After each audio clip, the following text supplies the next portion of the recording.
what's up guys? The rank 1 player in the world has permanently stayed at the top spot in Clash Royale for multiple days with this deck.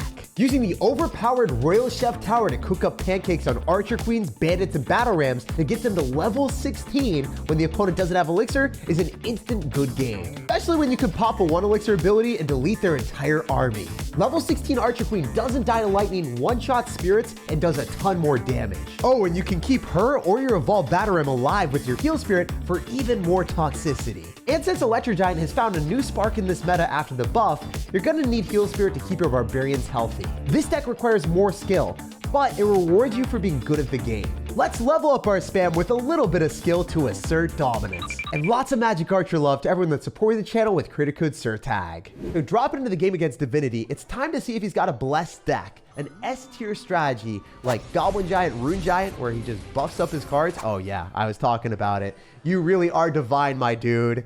I was gonna say either that or Pekka or Lovehound. Those are generally the most played decks in the game, and they are so good.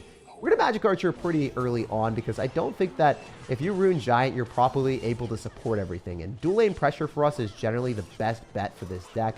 Man, I don't like the fact that this Rune Giant buffed up 2 cards that he was able to pressure on simultaneous sides. Like, that's tough for me. And I think the Mega Minion was about to power up and do a lot of damage, so that would have been tough. But it is what it is. We were able to clean it up. I love using Battle Ram on defense, and I learned this from Three Musketeers way back when I was a professional player and I won $5,000 with a Battle Ram deck. It's a throwback, guys. This #1 deck in the world is so strong if you play it well. And we're going to go in for a Magic Archer here, keep both of our elixirs low, and line the Magic Archer up near the tower, forcing out cards that he doesn't want to drop. You don't want a Mega Minion. You much rather go in for something that's a bit more scary. For instance, if you're able to go Goblin Giant paired with the Rune Giant buff, that's something I actually have to worry about. A Mega Minion treading behind is something that's like, it's going to die. It's super slow. It doesn't attack that fast. You don't take advantage of the 3-shot buff. You're not going to get the 3 shots very frequently. But yeah, the main reason that this deck is good is we keep his Elixir low. We go in for Archer Queens at the bridge when we're up. And then we say what's up because the Archer Queen is going to get huge value for us. If it's over leveled and our opponent doesn't have that much Elixir, if they drop a 4 Elixir card, it's just going to get shredded by a 1 Elixir ability. So kind of a problem, if you ask me. And it's a fun time for me because I can go for Barbarians at the bridge because he has to support the Goblin Giant, but he doesn't have that much Elixir because he has to defend at the same time. We can then go for an Archer Queen, and the Barbarians are so unbelievably cost effective. So if you're playing against Rune Giant or Pekka, this deck utterly demolishes them. It's one of the best decks in the game to beat this Rune Giant strategy that is all over the arena. Sometimes they'll run Lightning, but the Lightning doesn't break through the Barbarians. Then you're just sitting there really happy and smiling as your opponent's dreams break apart before your very eyes. Bro is going to go in for one more push, but I don't even know if this crosses the bridge. Does it just die without even crossing the bridge? We're about to get another Archer Queen ability. Can I 3-crown you? Dude, I would love to get a level 17 Archer Queen, and a level 17 Archer Queen ability would be even better. So we don't get the 3-crown, but it was really darn close. But the game itself wasn't close at all. We destroyed Divinity. If you apply pressure at the right points with this deck, you can break down the most divine decks in the game. Goblin Giant, Pekka, they're no match because the cost efficiency that they have with higher cost cards just aren't able to replicate your defense and offense. This guy's already going in for a Goblin Barrel. It's interesting because a lot of times log bait has fallen out of the meta comparatively to the Pekka and Goblin Giant spam. So it's refreshing to see this strategy still at the top of the game. I mean, it is played by a lot of people. It's just not played that much comparatively to the Pekkas and Goblin Giants that you see every single game. We're going for a Bandit here and hopefully stifle the Prince's charge. If you guys don't know, the Bandit hugs the Prince, and then the Prince does not get the charge to deal any damage. I do want to go for Barbarians here, and I think the Bandit isn't going to get any Elixir from our opponent. No, it still gets Skeletons. Okay, cool. I thought he would just let it happen, but he is not taking any shredded damage. So, he's going to shred our Barbarians. I wonder if Princess countering with arrows would have been a good play. I just didn't want to waste any Elixir today. I'm going to go in for a Archer Queen. I'm also going to just sacrifice a Heal Spirit. Then the Prince's charge is gone. And it doesn't charge on our Archer Queen. So that's really, really important. We can Magic Archer right after. I'm not going to pop the ability. I wonder if popping the ability would have been worth it. I think it probably would have been. It's just, I don't know. I was like, maybe I can get away with it and it'll stay alive. And then I noticed that kind of ruining my dreams. Make me a sad sir because he still had the Princess alive sniping my Archer Queen. So it's always a bad feeling when your Archer Queen gets outranged because not many cards outrange it. Maybe like a Dark Goblin or a Princess. And he's got both in the deck. Bet you he goes Goblin Gang or Skeleton, so hopefully we can hit a prediction. Okay, great. We hit some of the Skeletons and get a level 16 Bandit on the tower to steal some extra damage. He could go Princess, so we're hovering the Archer Queen in prediction. Hoping that he goes Princess at the bridge. Yo, our reactions are too fast. That Princess is not going to last. So always make sure that you account for your opponent's card cycle, so then you can go Archer Queen at the right moments. And yeah, Archer Queen at the bridge is going to do a lot better than he would anticipate. I could have Heal Spirited with that as well, but I didn't know if it would just die to the Rascals targeted at the same time while it loads in. So I didn't want to risk it. Here's one thing that's kind of fun. If you go in for a Battle Ram with Barbarians, and then go Heal Spirit, and then just cycle back to arrows on top of their defenses, a lot of the times the Dark Goblin's just going to die, and the Barbarians are still on the map. Oh my gosh, that was ludicrous. We loaded up so much value, and he had to drop more cards into the arrows because there was nothing else that he had to defend. So yeah, we're going to go Royal Ghost prediction on the Princess, so he can't even do it. He literally dropped the Princess into its death. And I'm going to go Barbs here, so then the Battle Ram might be able to come down for us later on. Probably not. Ooh, do we make a prediction on the Princess again? I think that would be funny. I think that would be really funny. We're just going to do that. Go maybe Magic Archer. Don't really want to do anything else. Definitely want arrows on the left side because that's the scary side. Archer Queen wins. Gonna take a lot of damage and eventually die, but you know, she still won her fight. She might have not won the war, but we didn't need her in the end anyway. GG, well played, and it was a fun match. I love using this deck and forcing our opponents in positions where they're gonna give us value with an overpowered Archer Queen, prediction arrows, or just bridge spam where they can't defend both sides at the same time. A lot of times when you're spamming with momentum in your favor, you lock your opponents into bad decisions because they have no other option. Time to see what Dan is packing. First thing for us is we're gonna unload a Heal Spirit on our side of the arena, going for a Bandit, and hopefully have the Heal Spirit keep our Bandit alive a little bit longer. So if we see Log and Skeletons and Ice Spirit, it's definitely going to be some sort of fast cycle deck. Maybe it's going to be Hog Rider, and if that's going to be the case, Barbarians are not going to be good for us into a Fireball possibly. So I don't know what exactly he's going to be playing, but I'm slightly scared. I'm going to Magic Archer directly into the Knight, and this is going to be A-okay for me. It looks like it's going to be an Expo deck. I'm going to get ready with my arrows depending on what he's going to do. He does go for a Fireball. He takes 400 damage there. So a lot of times when I play against Expo, I think, what can my opponent do to me? All right, so go Archer Queen, we're probably going to get Skeletons, right? So we can Archer Queen right now. It's going to be level 16, and he's going to go Skeletons on top of this, which isn't that bad for me. In fact, I could go Heal Spirit, make a prediction on it, and maybe we're able to one-shot an Ice Spirit as well. Beautiful. Heal Spirit stays on target, locks onto the Archer Queen, and we're alive and thriving. So this Archer Queen will deliver us 2 hits on the tower usually in this situation, and it does exactly that. Now we can go in for a Royal Ghost, and also maybe even go in for a Battle Ram here, depending on what we're feeling. Usually in this type of situation, it's important to apply more pressure and keep our opponent in a precarious position where they can't necessarily defend against the Royal Ghost effectively. That's what I'm hoping for here. Doesn't really happen. But the Knight is out of cycle for a little bit, so we can go Archer Queen at the bridge, and we're going to try to time it with the Pancake. Because if you go Archer Queen into a Knight, if he does eventually get it back, you can pop the ability, and it should shred the Knight and then immediately lock on the tower, and he wastes 3 elixir. So now the Archer Queen's demanding a presence, kills the Ice Spirit in one shot, and that's the card that you want to level up. If you can level up an Archer Queen, it's going to be more cost effective in almost every situation compared to your other stuff. And when we're both low elixir, look at it, I'm spamming more bridge spam, and he just can't counter the higher level cards cheaply. If we get Archer Queen and we have 5 elixir and you have 3 elixir, yeah, you're going to be down 2 elixir, but you're also playing against a card that's overpowered when it's over leveled. So we're going to go for another Battle Ram here, and I think that it's better for me to go for a Magic Archer because I want to try to lock onto the Expo if possible. That would make me pretty happy if that works out. We're trying to space out our stuff so we don't give him too much Fireball value. I'm actually going to go Barbarians in the right side, and as long as this Expo dies, then I can plant down a Queen as well. I could go arrows on these archers. I think it's worth it. I usually wouldn't do this, but in this specific moment, I'm going to. I'm also not popping the ability because then the Tesla is just going to go and hide, and then you kind of just waste the Archer Queen ability, so it's not necessarily really worth it. So we're definitely going to go for dual lane pressure yet again. We're going to go for Royal Ghost Bandit and then also get ready with our Heal Spirit with the Bandit because he's going to drop Skeletons on it probably. If not, I'd be kind of surprised. It is what it is though.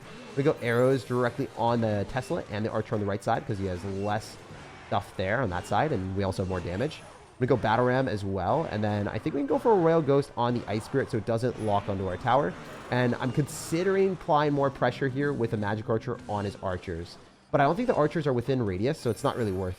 I'm going to go Archer Queen directly on top of the Knight so he can't build anything up. And then I'm going to go in for a Barbarians off to this side, and I'm going to pop ability because that Tesla is going to stay up since it will target the Barbarians instead. Overall, he has to fireball this. There's no shot he doesn't. Really? Really? Okay. This is incredible. If I can get a good arrows on these archers, I think the battle ram connects then. There's no shot. Dude, let's go. Wait, it started like ramming everything. I don't even know what happened there. It rammed like 3 different things. Anyway, it's level 16, so it's going to be putting in a lot of work. I'm going to keep up the pressure here with the bandit, and then I'm going to go battle ram again. I think magic archer paired with battle ram is probably going to be our best play. So we're magic archer here, and then we're going to go battle ram. We want the magic archer to lock onto the archers, and we want him to go for a high Tesla, and we're going to be able to kill a little bit quicker, ideally.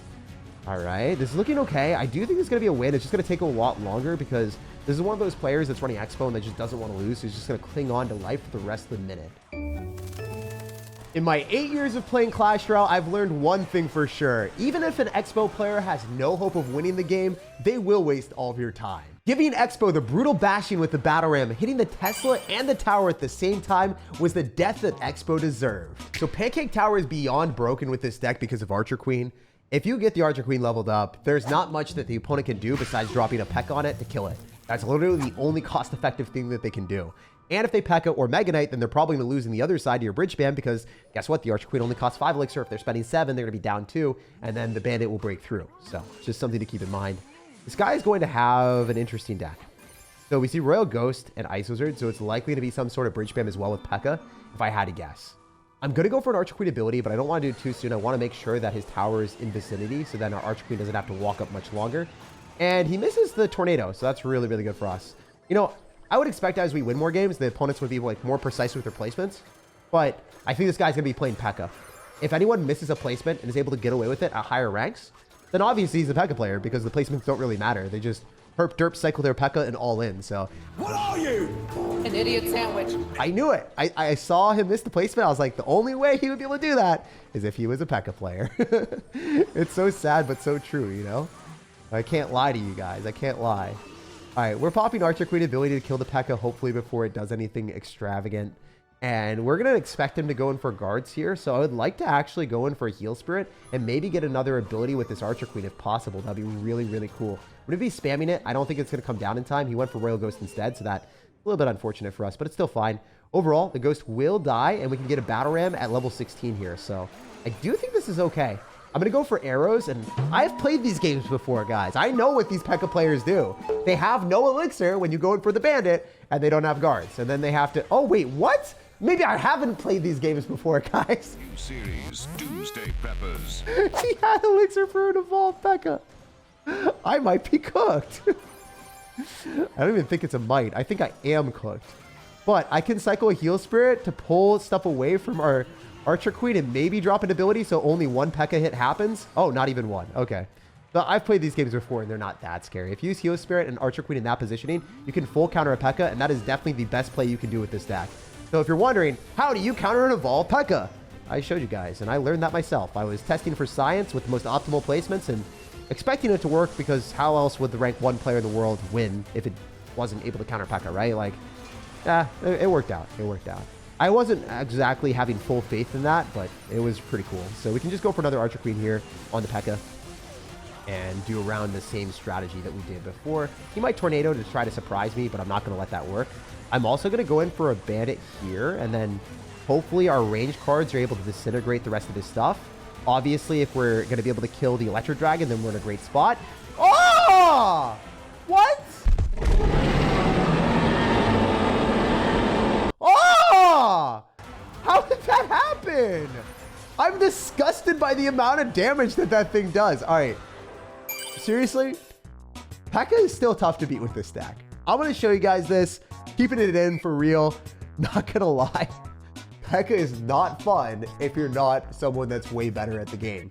So we learned if an Electro Dragon Ram Rider is coming at you, even if you feel like you could defend, you're better off arrowing because if it gets raged up, you're probably going to lose your tower. I don't know if it's just a me thing, but I felt like that was definitely not going to take my tower there. And I'm not going to lie, on the counter push, I definitely would have won the game because I had a lot of stuff flowing back at my opponent. Split lane pressure would have forced out a Pekka on one side and he would have died in the other. Let that loss be a reminder for me and for anyone else watching. If you see an Electro Dragon paired with a Ram Rider raged up in your tower, even if it's at 1 HP, you're better off saving the defense with the arrows. At least we learned a cool interaction in that match. Archer Queen can fully counter a Pekka if you time it with a heal spirit and an ability. Deleting an evolved Pekka, taking 0 damage, and only wasting a 1 elixir ability in a heal spirit, having a full Archer Queen counter push is one of the best interactions that I've seen with this deck. So I'm not gonna lie, I did not think I was gonna die to 3000 HP on my left side to a Ram Rider and Electro Dragon when I had range cards damaging them down. That just felt wacky.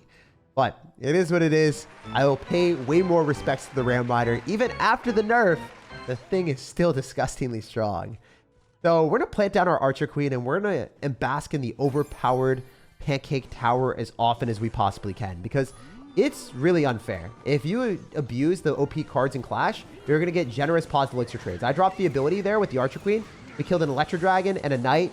That is almost all of his elixir, and we still have the Archer Queen alive.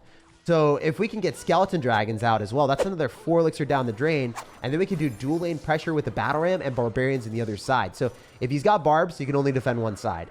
If he doesn't have barbs, he's toast. Like, you can't defend that. It's actually impossible because our Archer Queen extracted too much elixir from you. So that's the way that I play with this deck. It's not necessarily the most fair or balanced thing in Clash. But if you can get a level 16 Archer Queen, pop the ability, and destroy half of their army if they cycle something in the back, it's pretty much impossible for them to defend. The issue with this matchup is the matchup advantage is 100% in his favor with an Elixir Collector. So, you know, it's not a time for us to be alive out here. We might be dying soon. We're trying to go in for a Heal Spirit so we can keep the Ghost alive a little bit longer so we can deal a little bit more damage. And I think I'm better off just going in for an Arrows here, because if I do anything else, I won't be able to clobber the tower with a Battle Ram. And I want to minimize the amount of elixir he gets from the collector, and I want to keep all my other cards in cycle. If we take out the tower and we take out the elixir collector, we can maybe go for Barbarians here and then go Archer Queen on top of his Electro Dragon that he's going to be dropping. He has to Electro Dragon Evolution, so yeah, that was obvious. So we're going to go for our Magic Archer here, and then we can go in for probably a Heal Spirit, Archer Queen afterward, and need to get this Archer Queen on the Electro Dragon if we have any hope of winning. This is what we have to do. It's the only play available. I played that pretty much perfectly because I have to sack the tower. It's not possible for us to defend this. Instead, we're kind of hoping that we're able to kill the supporting cards behind and not get 3-crowned. If the Electro Dragon stayed alive behind the Golem, I lost the game 100%. There's no other way of looking at it. You will get bad matchups like this, and you just have to play better than them to win. So if he wants to all in like that, we're going to snipe the Electro Dragon every chance we get with the Archer Queen, and then we're going to try to damage down the rest of his cards by not spending that much elixir. So obviously we're going to 3-crown you and you're dead. Like, I don't know what you were doing there. Oh man, this meta is allowing players to play like this, and it doesn't make sense to me, but at least it gives us victory. Losing that one game to the Pekka Ram Rider Electro Dragon player that all into the left side, the rage took my tower, set my heart ablaze and definitely made me rage a little bit. It's always nice to swoop up a win immediately after, get the redemption and our medals back. And even though that Golem player went all in at every single opportunity, he was still a pretty good player at 2,700 in the world. It's absolutely insane how aggressive people are in this meta, all in at every opportunity, even if they're good players. It's probably because the Pancake Tower levels up cards on offense and is weaker on defense. So people want to take advantage of that and go on offense at all points, which I'm sure you guys can relate to after seeing how overpowered our level 16 Archer Queen was throughout this entire video. Arrow the like button if you enjoyed today's video, subscribe for more daily content, and have an amazing rest of your day.